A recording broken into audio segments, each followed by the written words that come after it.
Hi guys, this is Rainer1903 and I'm back from Regionals where I made the top 4 at the Glasgow WCQ. Won this playmat, which I'm not too happy about because it's the same design as the one we got for Nationals, and I got the deck box though, which is quite nice.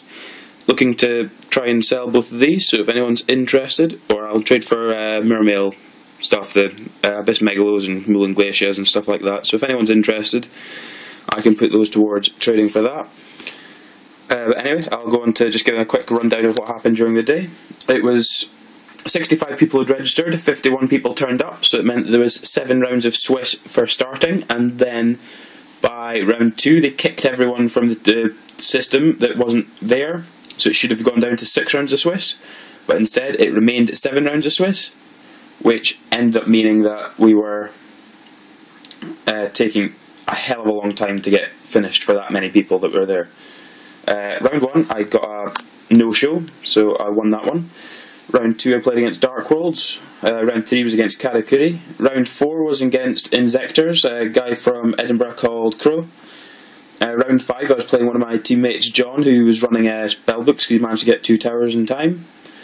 Then I played Gehan from Newcastle, who was running wind-ups, and we both needed at least a point to guarantee our place to Euros, and we ended up getting a draw in that match. He won game 1 and I managed to win game 2. He didn't open particularly well that game and I opened reasonably well.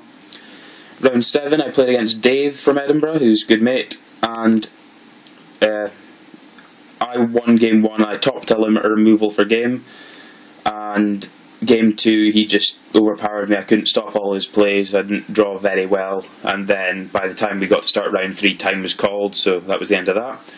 But we both made top 8 and we faced each other in top 8. I finished 4th after Swiss and David finished 5th, so we both qualified for Euros already. The only thing we were playing for was extra boosters and the regional deck box.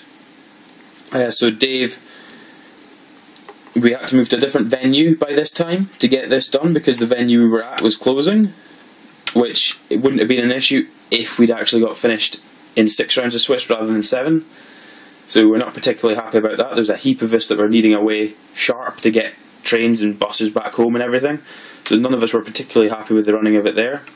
But anyway, the top 8, I played Dave again, and game 1 it got down to the fact that he had 5k life points left and a Machina fortress out on the field, and I top a limiter removal, I attack, then I say declare damage step, play limiter, and he didn't look particularly happy with that, but everyone was getting a bit frustrated by this point just by the running of it, and everyone was needing home.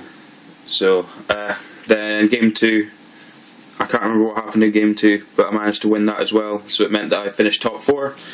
And by this point we spoke to the head judge, and he'd spoken to the TO and basically told them these guys need a way, they're just going to split the prize support for the top 4.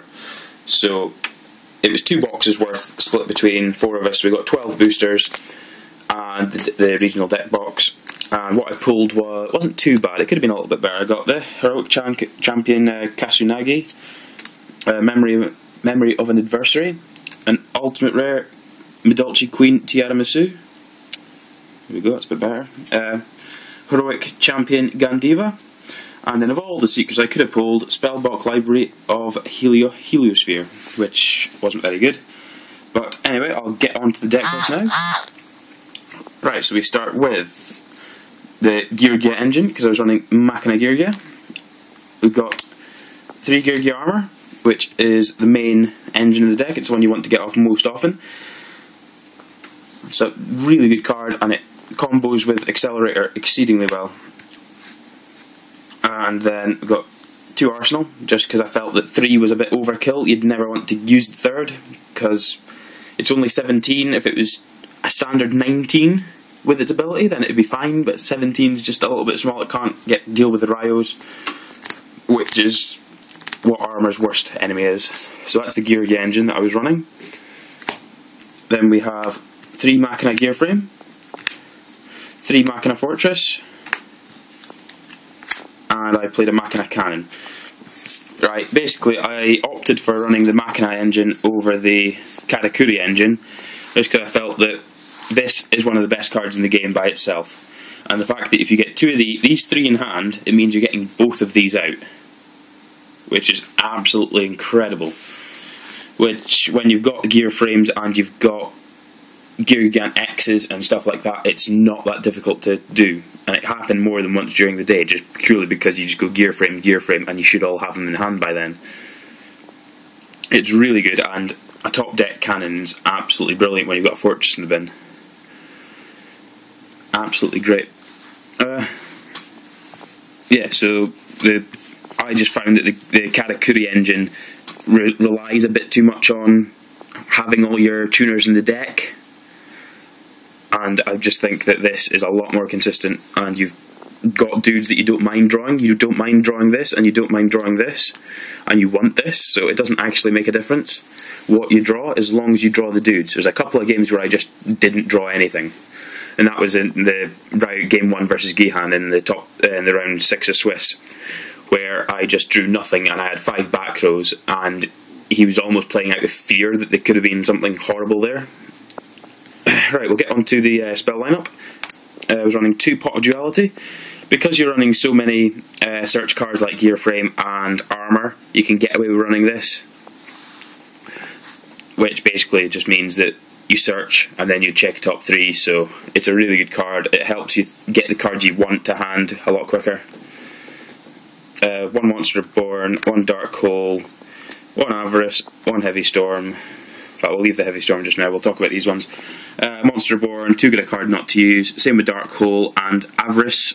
I don't run Grand Soil, I don't like Grand Soil. I find that it's very, very rare that I have exactly 5 Earth in the bin. I'm only running 15 monsters in the main, and I feel that if I ever have those 5 monsters, I would rather put them back in deck to be able to use later, rather than just use Grand Soil and special summon something. I have got 2 Grand Soil. I did test 1 in this, and I didn't like it too much. I preferred the Avarice. And I did test both of them at one point, and that just really didn't go well unless you had the Grand Soil and then the Avarice, which was just crazy. Well, then we'll go on to the protection. Got Heavy Storm, triple Mystical Space Typhoon, and double Forbidden Lance. This lets you get all your plays off. This is such a good card. It's so underrated in this deck. When you get your Geargia X out, at the moment, people feel more confident running Bottomless and Torrential and Compulse. And so often, they don't expect the Lance. They expect the MSTs to knock out their stuff, but they don't expect the Lance. I've a couple of times on the day had them use Torrential on their own dude as well, and then I just lance my Gigant X and they just kind of go, oh, well that kind of screws me over. And the same with Fortress. Fortress is a really vulnerable target for it, but Lance completely stops that happening. And then we've got one more card, which was the MVP of the day, Limiter Removal.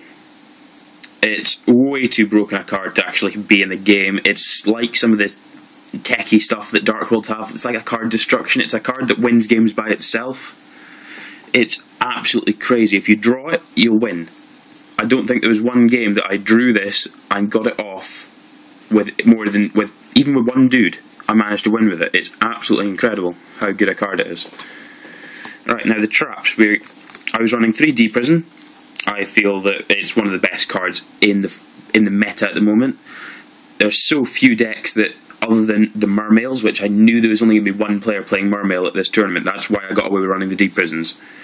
If I knew there was more people going to be running that, I probably wouldn't have used this, just because Undyne into Marksman knocks this completely out of the game.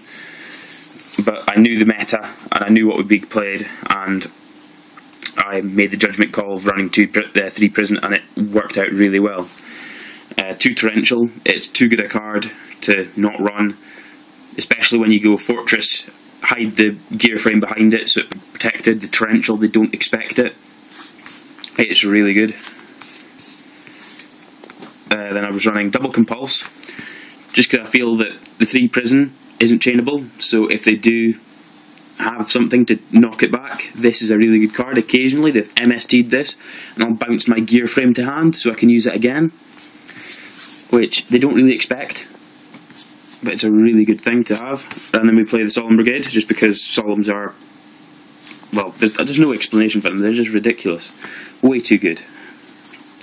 I played 1 Road, with most decks running 4 cards that would be targets for this, I felt it was necessary. I was running 2, but I'm really glad I took it down to 1. This did happen. I did get this off about 4 times on the day, because people don't expect the road, they expect the solemn judgment, and they expect if they heavy storm, they're fine with someone paying 4k to do it, but not getting a Stardust out. They're not happy with that. And then I put these in at the last minute for the 2 Mirror Force, which was 2 Fiendish Chain, and I'm so glad I did.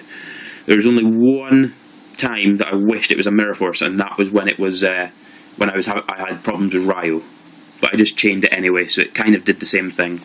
The only thing was I'd have preferred the Ryo off the field, so it couldn't use its cost for getting rid of one of my dudes, but the chain did the job, which is why, as you may have already noticed, that there are no hand traps in the main. That's because they're all on the side. We'll start with the side. We've got 2 Cyber Dragon. I'm running machines. Chances are they're going to side in Cyber Dragons just to take care of my machines. So it gives me an opportunity to side in Cyber Dragons myself and steal their Chimera Tech. Because I obviously run the Chimera Tech just because it's too good not to run when you're running machines. You have to. Just on the defensive as well as the offensive. So I ran 2 of those, and then I ran 4 hand traps. I ran 2 Veiler and 2 Max C. I didn't really go up against anything that I felt I needed either of these in today. It would have been, other than the wind-ups, was the only thing that I felt that the Max Cs needed to go into, and the Veiler, that was the only time I put all 4 in. And against John playing Spellbook, I put the 2 Veiler in just because I know that the Spellbook Magician of Prophecy is really a really key card. So knocking it off with the Veiler is really important. But the Veiler does nothing against Mermail. It does nothing against Dark World. I think I put the 2 Max C in against Karakuris. I might have put the 2 Veiler in against Karakuris as well, I can't remember. And I put the 2 Veiler in against Inzectors, so I didn't feel there was a need to main them. That was the important thing. I felt that I had enough stuff in the main to not worry about game 1 and not worry about them going first. Which is why I did that, and I think it was a really good call on the day. Next I play 3 D-Prison, D-Fisher. There's so many decks that the only thing that this hurts in this deck is your Fortress plays. But as long as you get a Fortress in the bin before you play the D-Fisher, it's fine, because then you just discard your cannon and it gets banished, but it's just discarding it. It doesn't have to discard to the graveyard. So it means that you can special summon that. It's really good. And it stops a hell of a lot of things, and it stops people Veilering your gear frame and arsenal and armour, which is your main engine. Then I ran 2 Goes in Match. It's too good a card not to play in this format. If you can play it, simple as. Then I ran 2 Shadow Imprisoning Mirror. I felt that always my worst matchup is Dark World, so I always have to side something in for it. And it was just a coincidence that I played against the only Inzector player there, and this was beautiful in that as well, because I drew both of them and he MST'd one, then I just chained the other one. And then I put in 2 Trap Stuns, just because, again, I don't like the Dark World matchup. The Trap Stun can stop him for a turn, but I can't afford Decree because of my trap lineup. But the Trap Stun does a really good job of it. It means that I can get away with making a play. I didn't side it in too often, but when I did, it was really good. I'm really glad I played it. Right, now we'll go on to the extra. I borrowed a big eye off someone, so that's why it's missing from the extra deck, but we'll show you what it looked like on the day. It was 1 Chimera Tech Fortress Dragon, 1 Stardust Dragon, just for the Starlight Road, but I did synchro once. I felt it was safer to go, because I had a cannon and a Veiler in hand with a Fortress on the field, so I synchroed into Stardust and then ditched the cannon for Fortress, so I had enough to kill him with. That was against the Karakuris. This is a really good card, Abyss Dweller. You might not know what it does. Basically, for this deck, all it does is, once per turn, during either player's turn, you can detach 1 Exceed material from this card. Any card effects that activate in your opponent's graveyard cannot be activated this turn. So basically, if you're playing up against Mermails, put it in and get its effect off twice. That's all you want to do. I did that. He had an Abyss Lind. I knew it was an Abyss Lind face down because I had to look at his hand for a Fortress, and I knew that he had an Abyss Lind left, so he had to set that. That was the only thing he would have set. So I immediately went and exceeds for Dweller just to stop him from doing that. It's a ridiculously good card. This is also a brilliant card. It's win games by itself. Fairy King Algrovitch, or whatever you want to call it. This is also incredibly good card. New set has got some incredibly good super generic Xyz. Geargia Cowboy. Its effect, once per turn you can detach one Xyz material from this card. Apply this effect depending on its battle position. Attack position basically makes it 3k attack over something. Or in defense position you can detach one to inflict 800 damage, and I managed to do that once today for a game. Just have it in exit it in defense and burn them for the last bit of damage, and they didn't expect it at all. And I managed to borrow one of these off of Daniel Cairns for the tournament, but I traded it after him. So I've now got 2 Geargia X. I'm so glad I used 2, because in the top 8 I managed to get both out, and that was how I got game against Dave. 1 Gem Knight Pearl, didn't use it once, but it's always something you want to have, just in case. This was the Big Eye. It was a really good card on the day. I used it about 2 or 3 times. You've got the fortresses, there is the occasion when you do want to do it and you've got the cannon in hand. So 1 Shockmaster. This just wins games by itself. It's incredible. Against Spellbook I just called spells and he was just like, well yeah, game. Utopia. I didn't use this once, but it's always nice to have as an option, especially when you run Utopia Ray as well. I always have space in this extra deck when you're only running rank 4s and, well, only running 4s and 7s, so I felt I had room for these, just in case. 1 Steel Swarm Roach. I didn't use it at all, but I could have used it against the Karakuris. 1 Papal Operative. Didn't use it at all today, but it's there as an option. And 1 Wind Up Zenmeister. The only reason I had this in the extra deck was just in case I had used my Gigant X's and I felt I needed to use it for a limit removal for game.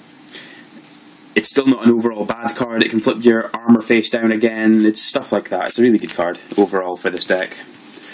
But that's my deck profile and a little bit of extras. If you've got any questions or anything or want to comment, please feel free. I'll have another tournament in Cardendon next month, another regionals, so I'll still be going to that and having a go. So this is Rainer1903, thanks for watching.